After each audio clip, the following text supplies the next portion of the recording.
জহির খান আপনাকে যুক্ত করা আছে, বলেন। মহিউদ্দিন ভাই, হ্যাঁ, বলেন।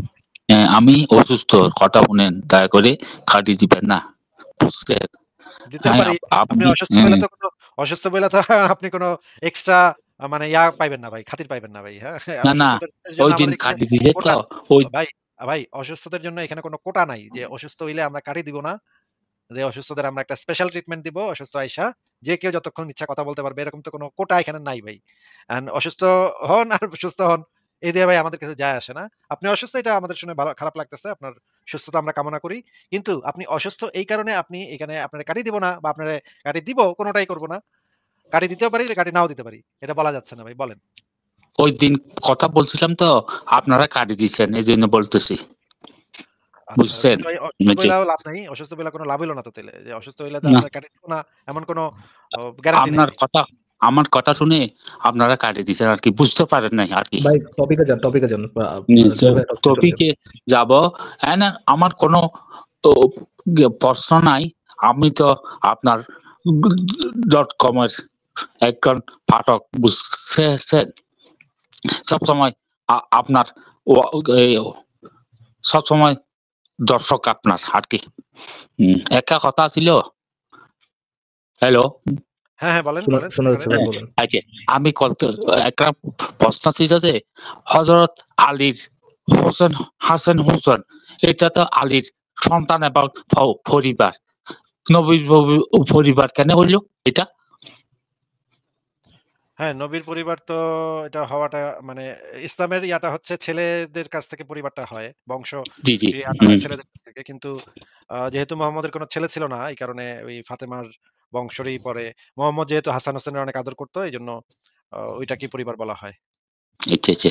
আরেকটা প্রশ্ন ছিল যে হযরত আয়েশার সাথে যুদ্ধ হয়েছে হযরত আলীর সাথে, সিফফিনের যুদ্ধ, নাকি জঙ্গে জমাল কণ্ঠ হয়েছে? জ জঙ্গে জামাল, জঙ্গে জামাল। আচ্ছা আচ্ছা। এতে এখানে তো আয়েশা এইভাবে যুদ্ধ করলো। এই তো সৈন্য সমাবেশ কিভাবে করাইতো, টাকা পয়সা কিভাবে পাইলো, দয়া করে বলবেন কি? আ সেই সময় আয়েশা কয়েকজন সাহাবীর কাছ থেকে সাহায্য চাইছিল। কয়েকজন সাহাবী তাকে সাহায্য করছে, কয়েকজন সাহাবী তাকে পরামর্শ দিছে যে ঘরে থাকতে, ঘরের ভিতরে প্রবেশ করতে। যেহেতু কোরআনের আয়াতে বলা জি। আছে নারীদের ঘরের ভিতরে থাকতে বলা হয়েছে। তখন হুম, পরে যেই কয়েকজন সাহাবী আয়েশাকে সাহায্য করছিল, যারা ছিল ওসমানের মৃত্যুতে যারা অনেক কষ্ট পাইছিল এবং ওসমানকে সমর্থন করত, তারা গিয়ে তাদের মধ্যে কিছু গিয়ে আয়েশাকে সমর্থন করে এবং আয়েশার যুদ্ধে যুক্ত হয়। মূল বিষয়টা ছিল কিছু লোক আগে থেকেই আলীর বিরুদ্ধে যুদ্ধ করার পরিকল্পনা করছিল বা প্ল্যান করছিল। তখন আয়েশা যখন এই যুদ্ধটা ঘোষণা করে, তখন তারা গিয়ে আয়েশার সাথে যোগ দেয়। তারা আগে থেকেই হ্যাঁ, মানে এটা আয়েশা যে নিজের ইচ্ছায় তাদেরকে যুদ্ধে নিয়ে আসছে তা না। আগে থেকেই কিছু লোক আলীর বিরুদ্ধে যুদ্ধ করার জন্য প্রস্তুত ছিল। আয়েশা যখন করছে তখন তারা গিয়ে আয়েশার সাথে জুটছে। কিন্তু আয়েশা যুদ্ধ করতেছিল, করার কিছুদিনের মধ্যেই আয়েশা আবার নিজের ভুল বুঝতে পারছে, যে তখন তাকে কয়েকজন বিখ্যাত সাহাবী চিঠি লিখে জানাইছে যে, "এই জিনিসটা তো ঠিক হচ্ছে না। আপনি একজন মেয়ে মানুষ। আপনি মেয়ে মানুষ হয়ে এভাবে মুসলমান সেনাবাহিনীর নেতৃত্ব দিচ্ছেন। এই জিনিসটা সম্পূর্ণ হারাম ইসলামে। কোরআনের আয়াতটা মাইনা নেন। মাইনা আপনি ঘরে আবার প্রবেশ করেন।" তখন আয়েশা আবার জি। শেষে গিয়ে ঘরে প্রবেশ করছে। ধন্যবাদ। ভাই, আপনার লাইভে যোগ দিছি, আপনি কথা বলতেছি, এই অনেক ভালো লাগতেছে আমার আর কি।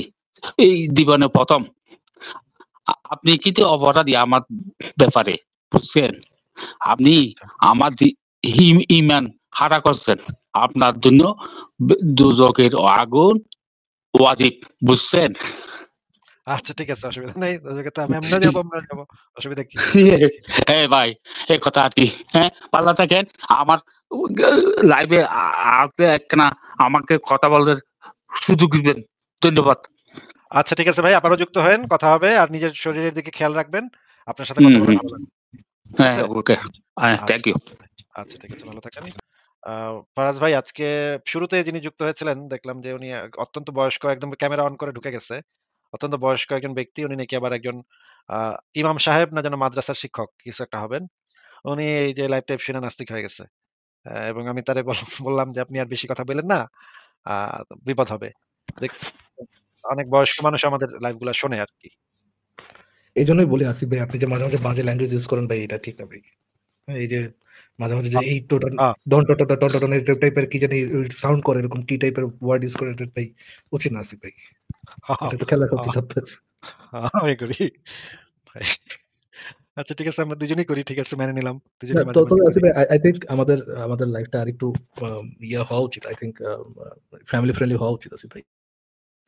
কিন্তু ফ্যামিলি ফ্রেন্ডলি মানে আসলে ফারাজ ভাই আমি যেভাবে নরমালি কথাবার্তা বলি সেভাবেই তো বলব। এখন আমার নরমাল কথাবার্তা যদি ফ্যামিলি ফ্রেন্ডলি না হয়, তাহলে আমি জোর করে কিভাবে নিজেকে ফ্যামিলি ফ্রেন্ডলি করি বলেন তো? বিকজ আমি এইজন্য বললাম আরকি আসিফ ভাই, বিকজ আমাদের কাছে কয়েকজন আন্টি যুক্ত হয়েছিলেন। এবার উনি ওনারা বলছেন যে তিনি তার সন্তানকে নিয়ে আমাদের লাইফ দেখেন। তো এই সময় তো ভাই যখন আরকি মানে এদের উপর মেজাজ খারাপ হয় তখন যদি আমি ওইটা মাথায় রাখি, তাহলে তো ভাই আ উম জিনিসটা খারাপ দেখায় আরকি। সো ওইজন্য বললাম আরকি ফ্যামিলি ফ্রেন্ডলি।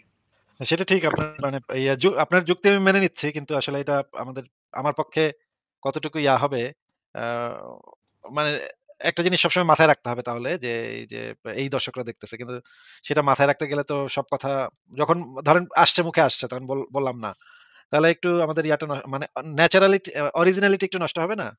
তাছাড়া অনলাইনের সবচেয়ে বড় ফেমিনিস্ট এসে তো আপনাকে বলেই গেছিল যে আপনি যে আ আপনাদের আপনার সংশয়.com এ যে পর্নোগ্রাফিক যে লেখাগুলো লেখেন, এইটা তো ভাই খুবই পূর্ণ পূর্ণভাবে আপনি লিখতে পারতেন। আপনি লিখতে পারতেন যে ধরেন আপনি আ ২ জন ইসের সাথে ২ জন হচ্ছে আপনার গার্মেন্টস কর্মীর সাথে কিভাবে কি করছেন? যদি করে থাকেন আরকি জীবনে। গার্মেন্টস কর্মীর সাথে ইস! threesome পারলেন ভাই। আচ্ছা পারলেন ভাই যে ২ রিক্শাওয়ালার সাথে এই কাহিনী Facebook এ লেখে। মানে রগরগা কাহিনী। ২ রিক্শাওয়ালার সাথে সে একদিন রিক্সা ভাড়া করে অনেক রাত পর্যন্ত ঘুরছে এবং বাংলা মদ খেয়ে ২ রিক্শাওয়ালার সাথে একসাথে এসে থাকছে। এই মানে গল্পটা রসের that's not pornography. That's just বাক স্বাধীনতা। এটা হচ্ছে তার এক্সপ্রেশন মানে তার ফ্রিডম অফ এক্সপ্রেশন। এটার মধ্যে আপনি রিক্শাওয়ালার দিকে কেন ফোকাস করতেছেন? আপনি কি ভাই আ আ মানুষের মানে আপনি কি সমাজের সাম্যতা চান না? জাস্ট বিকজ সে রিক্শাওয়ালা এজন্য আপনি তাই বলে ভাই এ এটা তো না আমার কিন্তু খারাপ লাগছিল রিক্শাওয়ালাদের জন্য ভাই। আপনি কি ভাবছেন? আমি রিক্শাওয়ালাদের ছোট করছি? আমি কিন্তু রিক্শাওয়ালাদের ছোট করছি না। আমার কিন্তু খারাপ লাগছিল আসলে রিক্শাওয়ালাদের জন্য যে তারা ২ জন এইডস নিয়ে বাসায় গেল। মানে এইডস, সিফিলিস আর কত কি আছে সেগুলো নিয়ে বাসায় গেল, তাই না? তাদের থেকে তাদের বউদের হবে, তাদের বউদের থেকে আ সে মানে মনে করেন ওই গার্মেন্টস ফ্যাক্টরির মালিকের হবে, মালিকের থেকে আমি মালিকের আমি বউয়ের তো হবে। কখনো ভাই ওটা খুঁজে দেখিনি। আমার একজন খুঁজে দিছিল আরকি বুঝছেন? ওই লেখাটা খুঁজে দিছিল আমাকে একজন। তো পরে একদিন সময় করে ওই স্ক্রিনশট পাঠাইছিল, ওই স্ক্রিনশটটা পড়লাম আরকি দেন পড়তেছিলাম আর মনে পড়তেছিল যে the same person এসে আসিফ ভাইকে অ্যাকিউজ করতেছিল সবার সামনে। আপনার সংশয়.com নিয়ে আমার সমস্যা নাই। বাট আপনি যে pornographic লেখাগুলা লিখেন সংশয়.com নিয়ে ইস! এ ভাই। এবং এই নারীবাদীর Facebook প্রোফাইলে আপনি ঢুকছেন কখনো? আ আ ঢুকছিলাম আসিফ ভাই হচ্ছে আপনার সাথে ওই ইসের পরে আমি তো এর আগে আমি আমি বলতেছি না এর আগে তাকে চিনতাম না। আমি মূলত হচ্ছে কাউকে তেমন একটা ফলো করি না Facebook এ। আ আমি উনাকে ওই সেন্স এ কখনোই দেখি নাই এর আগে। তো আমি এরপরে দেখেছিলাম। এরপরে হচ্ছে আপনার মানে উনাকে নিয়ে কয়েকটা ভিডিও বানিয়েছিলাম তো উনার কয়েকটা ছবি আরকি কালেক্ট করার জন্য তার ইসে দিয়েছিলাম। আর কয়েকটা প্রোফাইল থেকে তাকে মেনশনও করছিলাম আরকি। কমেন্টও করছিলাম যে, "আপনার ৩ সপ্তাহ কত বছর পর শেষ হবে আরকি।" তো আমি দেখলাম এই কমেন্ট করার সাথে ব্লক করে দেয়। তো হ্যাঁ। এই ইন্টারেকশন তার সাথে। ওই যে ছবি কিছু নেওয়া আর হচ্ছে আপনি যেগুলো আরকি পাবলিক ছবি। তার কোন পর্নোগ্রাফিক ছবি আমি নেই নাই। যদিও এরকম টাইপের কিছু আছে। এটা তার ইচ্ছা। আমি ভাই তার ছবি নিয়ে আমি কমেন্ট্রি মারতে চাই না। বাট তার হচ্ছে ছবি নিছিলাম। নরমাল ছবি নিছি। এরকম ছবি কিছু নেই নাই।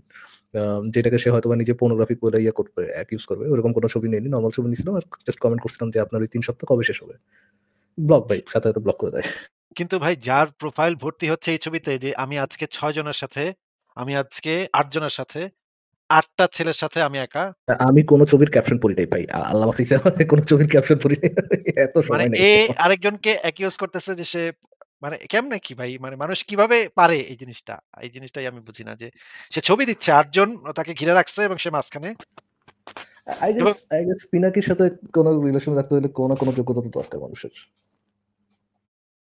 কিন্তু পরে কিন্তু পিনাকির জন্য আমার খারাপ লাগছে। পিনাকির আমি একসময় চিনতাম কিন্তু ভালো সম্পর্ক ছিল পিনাকির সাথে। পিনাকির আমি আ জন্য আমার খারাপ আমি লাগছে। আমি চিন্তা করি মাঝে, মাঝে পিনাকির সাথে তার সম্পর্কের আগের আর পরের ছবির মধ্যে কিন্তু বিশাল পার্থক্য আছে আসিফ ভাই। হ্যাঁ, হ্যাঁ, সেটা ঠিক। আপনি দেখছিলেন এনিহাউ পিনাকি যে একবার চুপসে গেছিল চুপসে হয়ে আমের মতো চাপা, চাপা ভাইঙা একদম চিকন হয়ে গেল। ওইটা কিন্তু ওই ঘটনার পরে। পিনাকি যে মানে চরিত্র মানে চেঁচড়া টাইপের চরিত্র। তার তো মানে তাকে এই ধরনের কথা বললে তার তো বলার কথা ছিল। বাট আই গেস তার কাছে অত পরিমাণ জিনিসই আছে যে পিনাকির আর সাহসে নেই। হ্যাঁ, হ্যাঁ। পিনাকি চুপ হয়ে গেছে একদম। বিষয় একদম চুপ। ঠিক আছে। পিনাকির ভিডিও নিচেও মাঝে, মাঝে দেখি মানে ভিডিওর নিচে মাঝে, মাঝে অনেকে দেখি পোস্ট করে যে কমেন্ট করে যে, "ভাই আপনার বলে ৩ ইঞ্চি ভাই, আপনার বলে ৩ ইঞ্চি।" পরে বুঝলাম যে ওটার অরিজিনটা কোথা থেকে আসে আরকি। এটা মানে ওই অরিজিনাল ছবিটাও আমাদের একজন একবার আমাকে দেখাইছিল তার ফোনে। অরিজিনাল ছবিটাও আছে। খুঁজে বাইর করা যাবে। একসময় বাইর করব না। ঠিক আছে। ঠিক আছে ফারাজ ভাই তাহলে আমরা পরের অরিজিনাল জন ফোন মানে এক সেকেন্ড, এক সেকেন্ড দাঁড়ান। মানে অরিজিনাল মানে কিসের কি আছে আপনার কাছে? আসিফ ভাই? আমি বুঝি নাই বিষয়টা। মানে পিনাকি তো বিভিন্ন জনের কাছে বিভিন্ন জনের কাছে আ ওই যে জিনিসটা ৩ ইঞ্চি সেটার ছবি পাঠাইতো আরকি। তো এই ছবি একজন আমার আবার দেখাইছিল যে, "দেখেন ভাই এটা ভাই বাদ পিনাকি।" দেন ভাই, আল্লাহর আমি রাস্তে ভাই। আমি আমি তাকে সন্দেহ পোষণ করে বলছিলাম, ৩ ইঞ্চি কেমনে হয়?" তখন সে আমাকে সাথে বের করে দেখাইলো। "ভাই এই যে দেখেন একদম প্রমাণ আছে।" তখন আমি প্রমাণ দেখার পরে আমি বিশ্বাস করলাম হ্যাঁ, হইতেও পারে। ঠিক আছে। কিন্তু মানে প্রমাণটা আমি সংগ্রহ করতে পারবো কিন্তু আমার আর রুচি হয় নাই। কিন্তু এটা রাইখা দেওয়া দরকার ছিল কখনো ভাই এগুলো কত কিছু দেখা লাগে ভাই। আমি তো মাঝখানে আরেকজনের দেখছিলাম যে ওই যে ফাক শি জিনপিং, ফাক কি জানি ব ফাক চায়না। ওই মোবাইল ভাঙতে একজন ভিডিও করছিল হ্যাঁ, মনে আছে আসিফ ভাই? গাঁজা খেতে, তো খেতে হ্যাঁ। তারও তো একটা ছবি আমি কোথা থেকে আবার কে যেন কে দেখছিল যে "Draw me like one of your French girl" এর পোজ দিয়ে বইসা আছে।